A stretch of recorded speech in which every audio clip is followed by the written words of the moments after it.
A well-built ship can take you anywhere on Earth, but that doesn't mean it'll ever make it back. Not every vessel that sails out comes home, and not every ship that retires ends up scrapped for parts. Some sink down in the sea, some get stuck, and others just get left behind like a forgotten playlist. There are thousands, if not millions, of incredible abandoned ships in the world, but we have lined up a few of the absolute wildest ones that will surely leave you in awe. Let's start off with number 15, Mary Rose. Well, we say just one thing. Mary Rose wasn't just another warship. She was the pride of Henry VIII's Navy, one of England's strongest ships when she was launched in 1510. For decades, she dominated the seas. But in 1545, during a skirmish with the French, something went wrong. And no one knows the how. She took on water and sank in the Solent, just outside Portsmouth Harbor. Hundreds of men went down with her. Then, silence for over 400 years. In 1982, the wreck was finally raised from the sea floor in one of the most complex maritime recoveries ever attempted. But that was just the beginning. Preserving her took decades.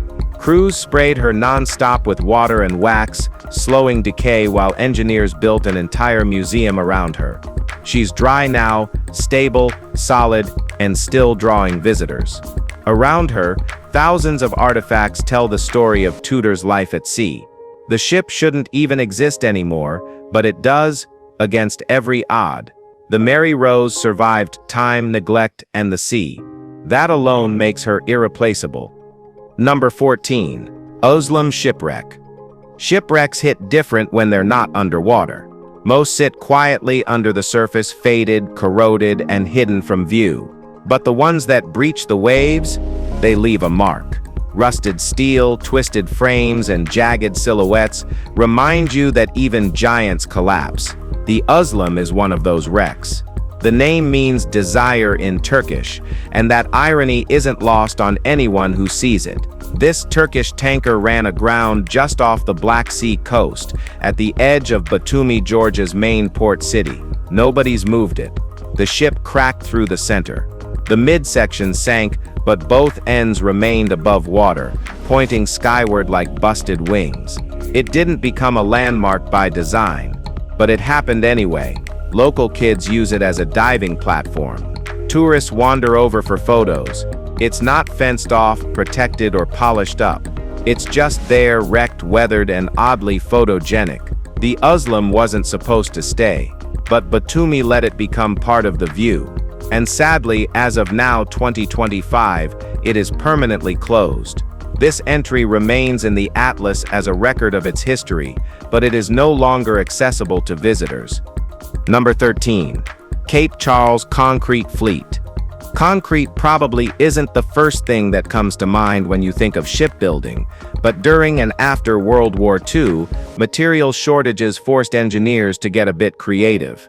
Despite what seemed impossible, they made it possible, and the result was Cape Charles Concrete Fleet. Sitting off Virginia's coast, this rusting line of 9 vessels, once called the Kiptopeke Concrete Fleet, was dragged to the Chesapeake Bay in 1948.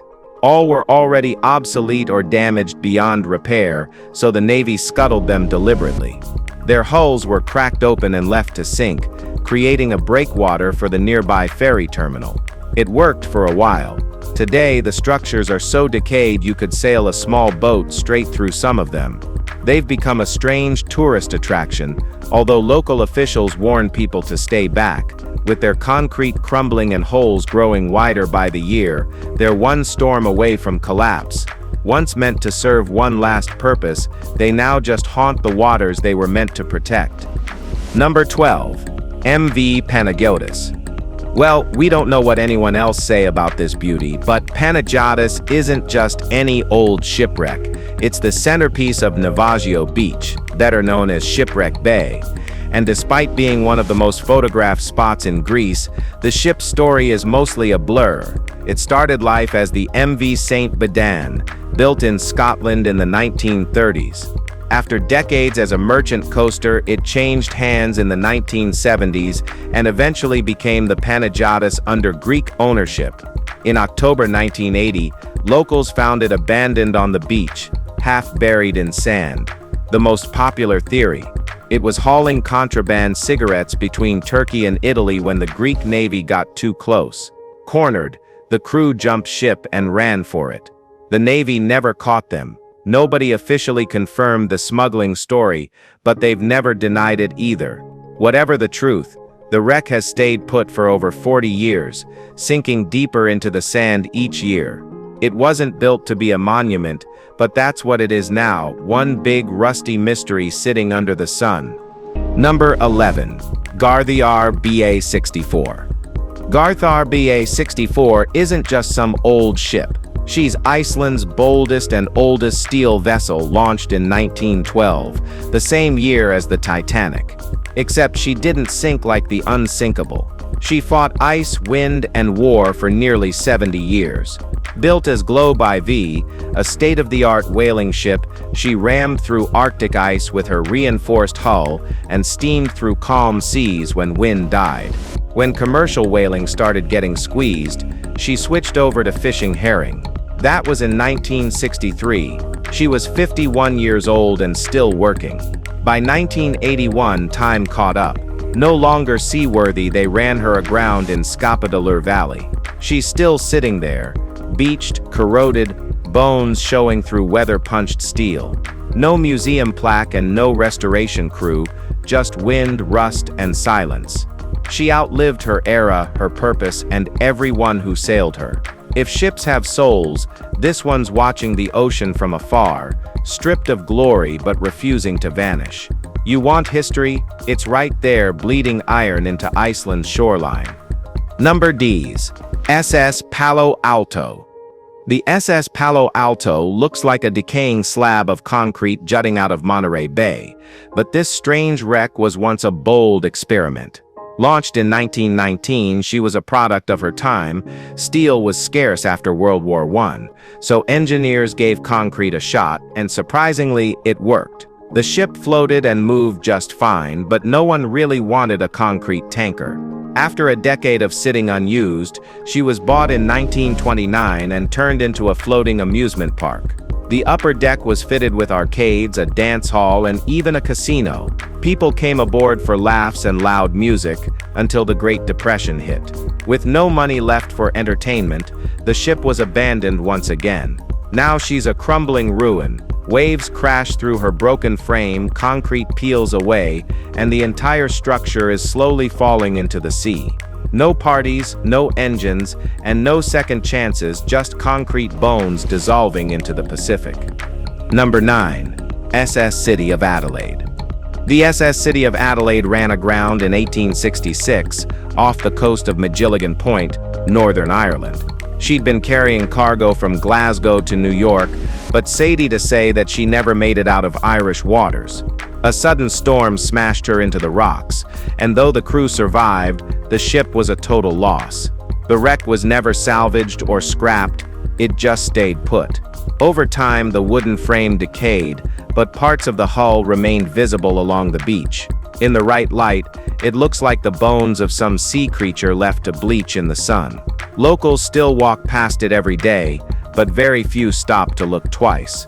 There's no plaque, no preservation, and no tourist signs, just what's left of a steamship that failed to leave its own continent.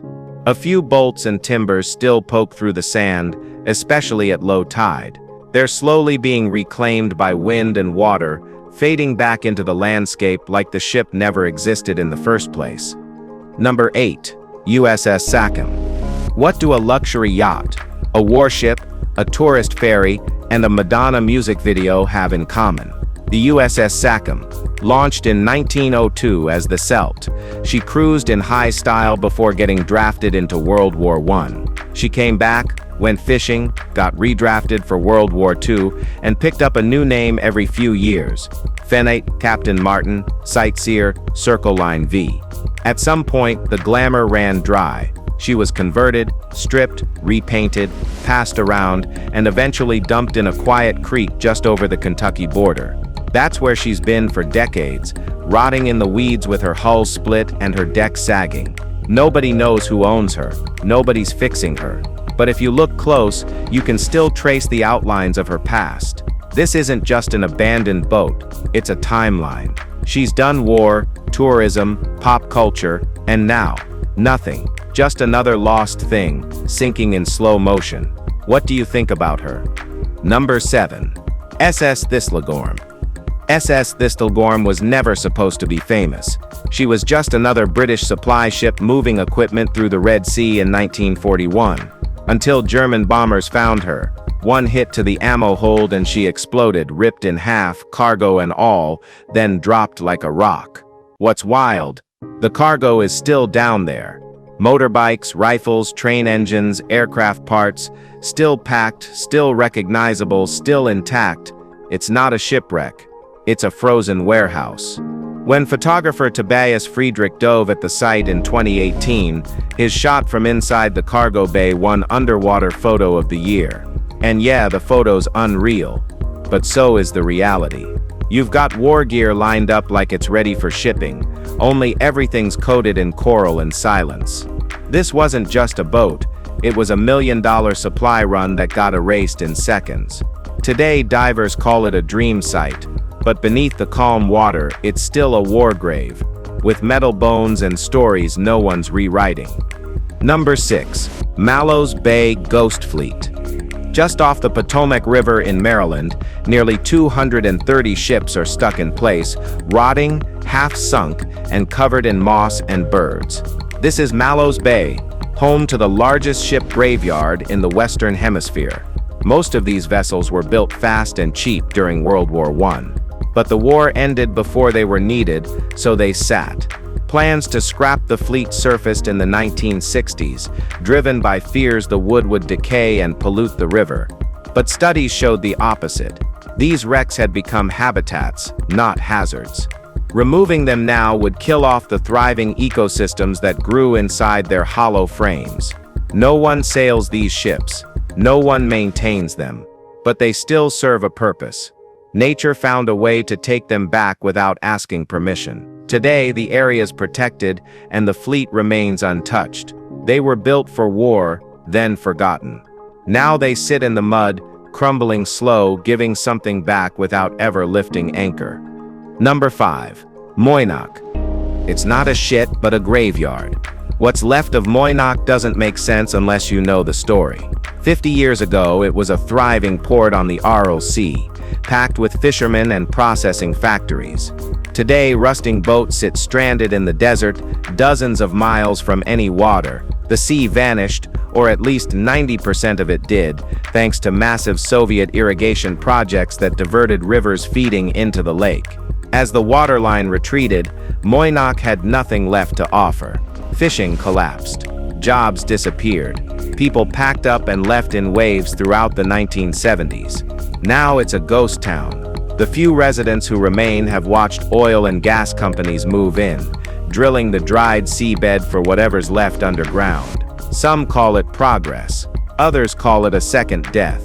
Nobody's fishing here anymore, that's for sure. The stranded ships haven't moved in decades. The desert swallowed the sea, and Moynock got stuck in the middle, abandoned not because of a storm or war, but by bureaucracy and bad planning. Number 4. SS American Star. The SS American Star was never supposed to end up cracked in half on a beach in the Canary Islands. But as they say, what you plan can't always go as planned. Launched in 1939 as the SS America, she once carried immigrants, soldiers, and celebrities across the Atlantic. Over time, she changed owners, changed names, and was eventually sold to be turned into a luxury floating hotel. That never happened. In 1994, while being towed to Thailand, the ship hit a violent storm and broke loose. She ran aground at Playa de Garci, where high waves split her straight down the middle. The bow stayed visible for years, tilted, rusting, eerie, while the stern vanished underwater. Tourists flocked to see her in the early days, climbing her tilted decks and snapping photos. But salt, wind, and time did what wreckers never had to. The structure collapsed piece by piece until the whole thing disappeared below the surface. Nothing's left now but fragments. For a ship that carried so much history, her final chapter was silent and washed out. Number 3. Costa Concordia. The Costa Concordia wasn't sunk by weather, combat, bad luck, or any aliens. It was sunk by stupidity. On January 13, 2012, the $600 million luxury liner crashed into rocks near Isola del Giglio because Captain Francesco Schettino wanted to show off. The ship hit hard and rolled, killing 32 people. It became one of the most public disasters in cruise ship history. Schettino was tried, convicted, and jailed. As for the ship, it was eventually towed to Genoa. While most people assume it was scrapped years ago, parts of it still sit in Genoa's port, rusting, slowly being stripped down. Urban explorers have managed to sneak inside and capture photos that show a decaying interior still holding on to pieces of its once glamorous past. Carpeted halls, chandeliers, crushed decks, it's all there, just ruined. There's nothing tragic about the technology failing. The ship worked fine. It failed because someone decided to play games with 4,000 lives. Now all that's left is steel, silence, and a wreck nobody needed to happen. Number 2. Staten Island Boat Graveyard. Tucked along the Arthur Kill waterway in Staten Island lies a scene that looks more like a post-apocalyptic painting than a part of NY City. This is the Staten Island Boat Graveyard, home to at least 30 decaying tugboats and workships. It all started with the Witta Marine Equipment Company, which planned to scrap over 200 vessels here. But when the company shut down, no one picked up where they left off. What's left are the leftovers: stripped-down hulls, gutted decks, and rusting beams poking out from the water like skeletal ribs. Most of the valuable parts were scavenged decades ago. Now many of the boats aren't even floating anymore. They've sunk into the muck, becoming part of the shoreline. Locals either call it a hideous eyesore or a photographer's dream, depending on who you ask. Officials seem content to wait it out, let nature erase the mess over time. Until then, this ghost fleet just sits there, melting into the marsh. Number 1. H.L. Hunley. The H.L. Hunley wasn't just another experimental vessel, it was the first combat submarine to ever take down an enemy ship. Built by Horace Lawson Hunley during the American Civil War, this 40-foot sub was a Confederate invention that pushed the limits of 1860s technology. Getting it into battle was a battle in itself. It sank twice during test runs, once just weeks after launch in July 1863, then again in October. Both times Hunley salvaged and repaired it. In February 1864, the sub finally made its first and last successful mission, sinking the USS Housatonic off Charleston. But it didn't survive the victory. Something went wrong on the return dive, and it never resurfaced. For over a century, it stayed lost underwater until underwater archaeologist E. Lee Spence finally located it in 1970. It took another 30 years to safely recover the vessel. Today, the Hunley is preserved at the Warren Lash Conservation Center in South Carolina, still carrying the weight of a one-shot, world-changing legacy. If you've enjoyed this video, be sure to like, share, and subscribe. Thanks for tuning in, and we'll see you very soon.